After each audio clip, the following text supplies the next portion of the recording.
sedikit dulu, apa nih? Kak Ica sama Mami datang ke sini. Aku mah nemenin aja, aku lagi jadi asisten Ica. Nah, boleh nggak mundur dikit? Boleh. Aku nggak mau siap nih, Iya. kan? Sidang apa nih, Kak Ica? Tidak. Ayo yang Ya, Kak Ica, temenin sama Kavin sama Abang Lawyer nih. Sama Bang Abang Andi. Lawyer kayak di kiri, Abang Lawyer. Satu. Ya, Abang Lawyer di sini. Jangan Abang Lawyer. Ada Kak Ica, sidang apa nih hari Hari ini? ini sidang perkara saya sebagai saksi yang dimana laporan polisi saya perihal tambang yang saya laporkan di Polres Jakarta Selatan. Tapi hari ini sebagai saksi lapor, Pak. Ya, saya sebagai pelapor. Oke, ini kalau kan ada total kerugian pastinya ya. Berapa banyak Bang total kerugiannya atas kasus ini, Pak? Miliaran, Pak. Kak Fitri menemani. Tapi itu menemani sahabat. Selalu menemani. Lalu menemani. Masya Allah, tabarakallah ya, semoga Allah selalu jaga. Karena dulu juga nemani kan. Iya. Tapi mudah-mudahan kita selalu terjaga.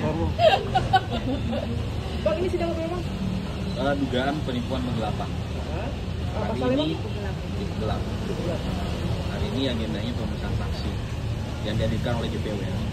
Jadi agenda hari ini itu pemeriksaan terhadap Mendak Indonesia selaku saksi korban. Ini penggelapan ini pasal berapa?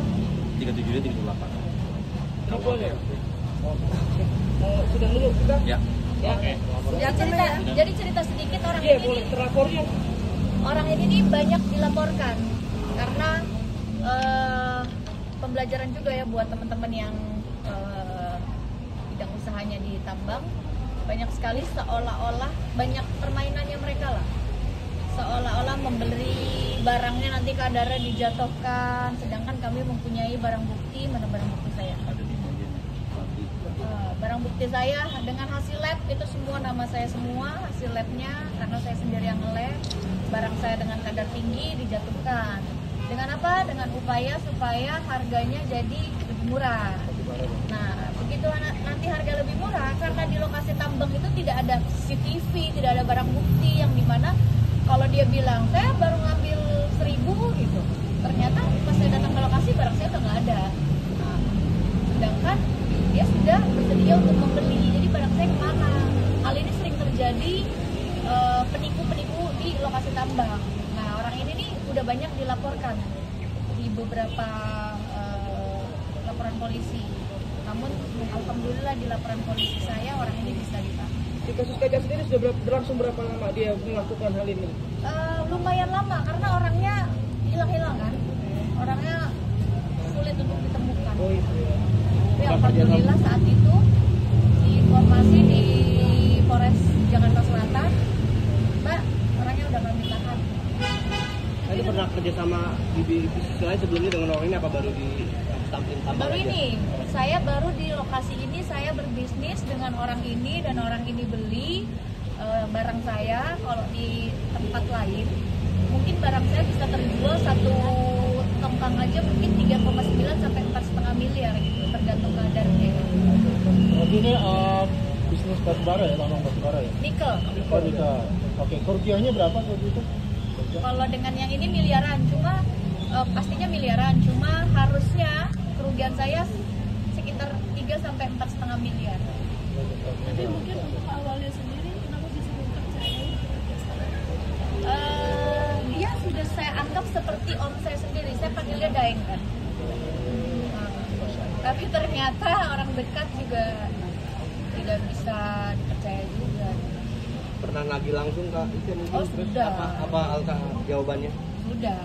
Nah, terus pada saat saya menagih, dia mempermainkan saya sudah sampaikan kalau sampai kasus ini sampai ke pengadilan, saya tidak akan cabut perkara ini. Nah, dia tetap tidak juga, dia apa ya, tidak mau perdulikan saya, tidak ada itikat baik. Lalu kemarin dia chat-chat terus, mohon izin Ibu Haja, saya minta dengan mohon bertemu untuk restoratif justice. Artinya dia mengaku salah di akhir-akhir melaporkan itu, dia mengaku juga apa gimana? Dia mengaku salah dan hubungan dia keluarga dia mencoba menghubungi saya, tapi saya tidak mau untuk bertemu, untuk restoratif justice saya juga tidak mau. Keluarganya juga berusaha untuk mencari-cari menggantikan dana ini.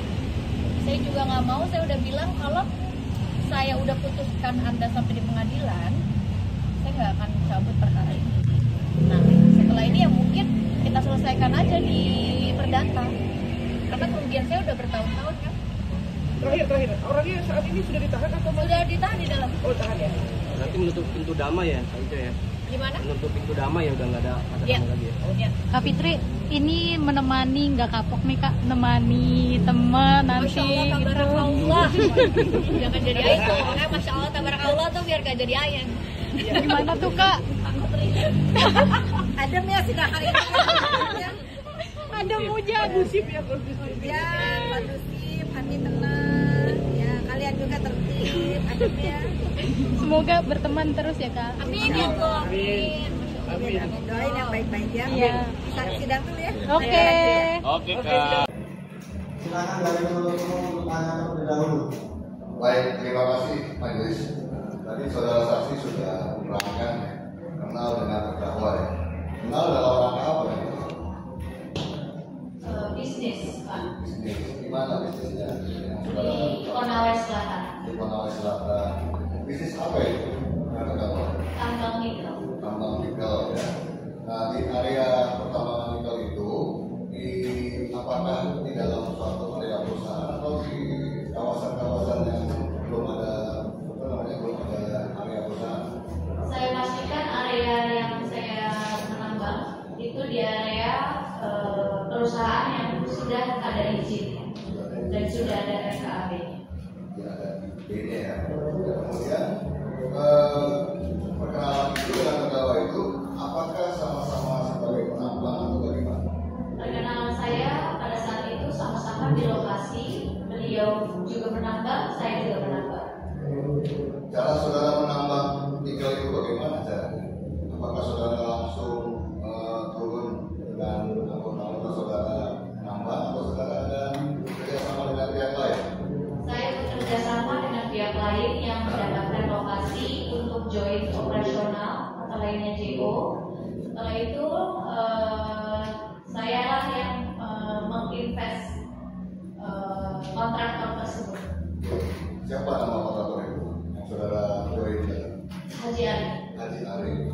Nah, lokasi penambangan saudara dengan lokasi penambangan itu dekat, berdekatan. Maksudnya tidak terlalu jauh gitu. Saya kurang paham itu. Nah, kemudian saudara hadir sekarang ini sebagai saksi ya. Ada peristiwa apa yang menyebabkan saudara hadir di sini sekarang untuk bersaksi? Oke, saya dapat jelaskan yang mulia. Saya menambang di lokasi PT Integra, lokasinya di Konawe Selatan. Pada saat saya menambang, saya memiliki barang nikel tambang dengan total 6.100 ton. Lalu setelah saya menambang, Bapak Ipon atau Sirajuddin Aslam menawarkan untuk membeli barang saya. Membeli barang saya dengan beliau menyampaikan bahwa barang saya itu kadarnya tidak bagus. Bentar saudara saksi. Tadi pertanyaan dari kami, ada peristiwa apa yang menyebabkan saudara saksi menjadi saksi di sini? Ada misalnya ya, apakah saudara menjadi pencurian atau apa? Atau bagaimana? Karena terjadinya jual beli yang tidak terbayarkan. Dengan kata lain, bagaimana proses awal jual beli antara terdakwa dengan saksi? Saksi sebagai Di sidang terdakwa membantah semuanya. Seperti apa nih rasanya nih? cukup geram karena ya udah biasa lah ya. Dia memang udah mafia yang dilaporkan banyak di beberapa Polres ya. Mungkin kalau banyak yang nyari ada di sini dia Iya. tahu ke semuanya. Kalau ada yang nyari Bapak Sirajuddin Aslam ya ada di sini ya, bisa dilanjutkan aja laporannya, jadi gampang nyarinya. Kalau kemarin-kemarin kan susah nyarinya, sekarang gampang nyarinya, bisa berkoordinasi aja dengan PN Selatan. Untuk agenda nanti selanjutnya Nggak tahu, saya nggak tahu. tahu, itu nanti saya serahkan ke JPU. Tapi gerak nggak sih Kak, akhirnya dibantah semua. Iya, makanya saya ada bukti. Kak Fitri langsung gini, wajar tuh orang, gak usah dimaafkan. Makanya keluar ya Kak, enak juga yang lihat. Teman-teman bisa lihat sendiri ya bahwa di sini nama saya Marisa. Nama saya Marisa dan di kontrak yang dia berikan itu dengan saya. Cek yang dia berikan itu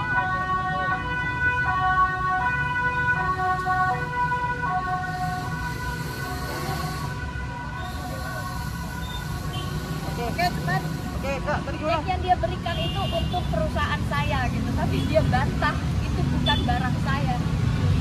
Ya udah namanya tukang tipu ya. Coba deh dari Layar aja dia Laica. Sendiri gimana nih? Nah, kemudian ada bukti bayar berupa cek.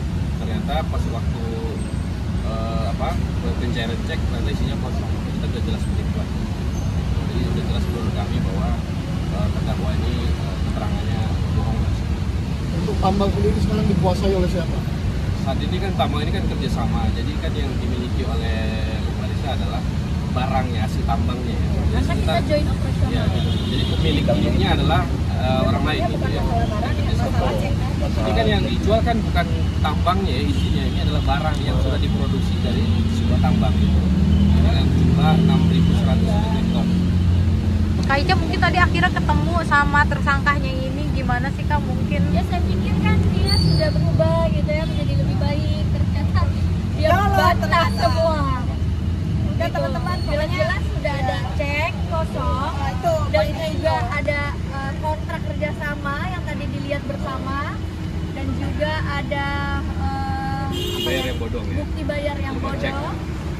Dan juga ada hasil lab saya, dia masih bantah bahwa itu bukan barang saya. kalau dia benar nggak ada di kursi pesakitan. Jadi gitu teman-teman, jangan diperintahin. Poinnya adalah yang dipermasalahkan sama Mbak Ica cek kosong. Ya. Dia bayar pakai cek kosong. Kak Ica dengan tadi ya kan perilakunya dia, berarti ini udah benar ya Kak Ica, ke ranah ini udah benar ya? Ya udah benar, makanya tadi pada saat itu, ini kan saya gerak ini udah dari 2021. Pada saat kemarin dia menghubungi saya, Ibu izin bertemu Bu, izin untuk dimediasikan oleh Polres Jakarta Selatan. Saya nggak mau, saya nggak reply, saya nggak ada jawaban apapun karena dari 2021 dia kemana aja, gitu loh. 4 tahun ya? Jadi kalau saya udah putuskan ini saya pakai ranah hukum, ya udah sekali maju tetap maju. Kita gentar. Jadi kan pada dasarnya klien kami Mbak Marisa itu sudah memberikan kesempatan kepada terdakwa untuk diselesaikan secara kekeluargaan. Namun tidak kunjung waktu dia menyelesaikan itu. Nah makanya klien kami ya udah kita tempuh secara jalur hukum dengan melakukan pelaporan di Polres Jaksel. Nah, jadi dakwaan yang didakwakan terhadap terdakwa ini, yang fokus utamanya itu adalah cek kosong itu tadi. Nah, terungkap di fakta persidangan bahwa memang pada saat melakukan perjanjian itu, terdakwa daripada Sirajudin ini memberikan cek, yang dimana cek itu pada saat Mbak Marisa, klien kami mau mencairkan melalui yoga, yang juga menjadi saksi dalam perkara ini, ternyata ceknya itu kosong. Jadi tindakan-tindakan yang dilakukan oleh terdakwa ini, menurut fakta persidangan hari ini, sesuai dengan dakwaan yang didakwakan oleh terdakwa Sirajudin dengan pasal penipuan dan atau penggelapan. Tadi bisa dengar sendiri ya, kerugian saya itu harusnya 3 miliar karena dia sudah saya anggap seperti opsi sendiri. Gak apa-apa deh, udah 1,5 miliar biar saya juga udah males ribet bolak-balik kan.